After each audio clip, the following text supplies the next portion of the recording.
Student हम पढ़ रहे हैं chapter 4 agriculture. Today we will continue our chapter. हम लोग कमर्शियल फार्मिंग पढ़ रहे थे, कमर्शियल फार्मिंग को ही आगे कंटिन्यू करते हैं एग्रीकल्चर चैप्टर में आपका। तो हमने फर्स्ट प्रिमिटिव सब्सटेंस फार्मिंग पढ़ रही थी, फिर सब्सटेंस फार्मिंग आ गई।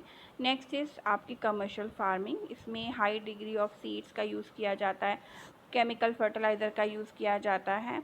जैसे कि राइस है, वो एक कमर्शियल क्रॉप है हरियाणा और पंजाब की, और उसके अलावा उड़ीसा की भी, जहाँ पर इसको जो है सब्सटेंस फार्मिंग भी है ये और कमर्शियल भी है।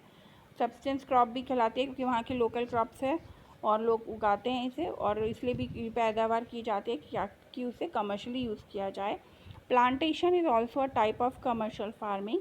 प्लांटेशन जो है, यानी प्लांटेशन क्रॉप्स जो होती हैं, जो प्लांट्स जिनमें उगाए जाते हैं, वो भी एक तरीके की कमर्शियल क्रॉप्स है, कमर्शियल फार्मिंग है।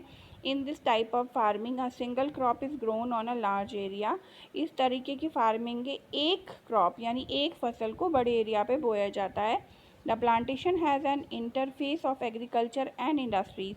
प्लांटेशन क्रॉप्स जो है वो एक तरीके का एग्रीकल्चर और इंडस्ट्री दोनों के पर्पज़ के लिए किया जाता है। Plantation cover large tracts of land using capital intensive input with the help of migrate labour. Plantation का फार्मिंग में लार्ज लैंड पर ये प्लांटेशन किया जाता है। इन पे इंटेंसिव इनपुट यूज़ किए जाते हैं, यानी इंसेक्टिसाइड, पेस्टिसाइड्स, ट्यूबवेल और बहुत सारे इक्विपमेंट का यूज़ करके इसकी पैदावार की जाती है। और माइग्रेट लेबर यूनिक, यानी कि बहुत सारे लेबर की ज़रूरत होती है जो इसके जब फसल बोई जाती है तब आते हैं और जब काटी जाती है तब आते हैं, तो माइग्रेट लेबर की ज़रूरत होती है। All the produce is use as raw material in respective industries. ये जो प्लांटेशन फार्मिंग है, जितना भी प्रोड्यूस होता है उसमें वो सब रॉ मटेरियल भी होता है जो बड़ी बड़ी इंडस्ट्रीज़ में भेजा जाता है। इन इंडिया में कौन कौन सी प्लांटेशन फार्मिंग होती है? फर्स्ट है tea, coffee, rubber, sugar cane, banana etcetera. आप देखेंगे इनके पेड़ होते हैं, बस पौधे होते हैं टी कॉफ़ी के। ये सब प्लांटेशन फार्मिंग में आते हैं। ये बहुत ही इंपॉर्टेंट प्लांटेशन क्रॉप्स है इंडिया की, इन्हें अंडरलाइन करेंगे, आप नोट करेंगे। What are the plantation crops of India? तो tea, coffee, rubber, sugar cane, banana etcetera. Tea in Assam and North Bengal, coffee in Karnataka are some of the important plantation crop grown in these states. जो Assam T है, north Bengal में coffee है, कर्नाटक में coffee है, ये बहुत ही important plantation crops हैं इन स्टेट की।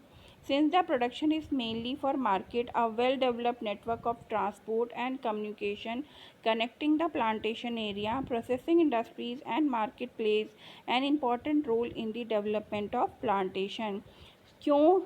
क्योंकि जो प्लांटेशन फार्मिंग है ये मेनली इसमें जो प्रोडक्शन होता है वो मार्केट में भेजा जाता है, तो इसके लिए एक अच्छा नेटवर्क ऑफ ट्रांसपोर्ट चाहिए, डेवलप नेटवर्क ऑफ ट्रांसपोर्ट चाहिए, कम्युनिकेशन कनेक्टिंग चाहिए। प्लांटेशन एरिया जहाँ पे प्लांटेशन क्रॉपिंग की जाती है वहाँ से फैक्ट्री और इंडस्ट्री तक ले जाने के लिए ट्रांसपोर्ट चाहिए, कम्युनिकेशन चाहिए, और इसमें मार्केट बहुत इंपॉर्टेंट रोल प्ले करता है for the development of plantation farming.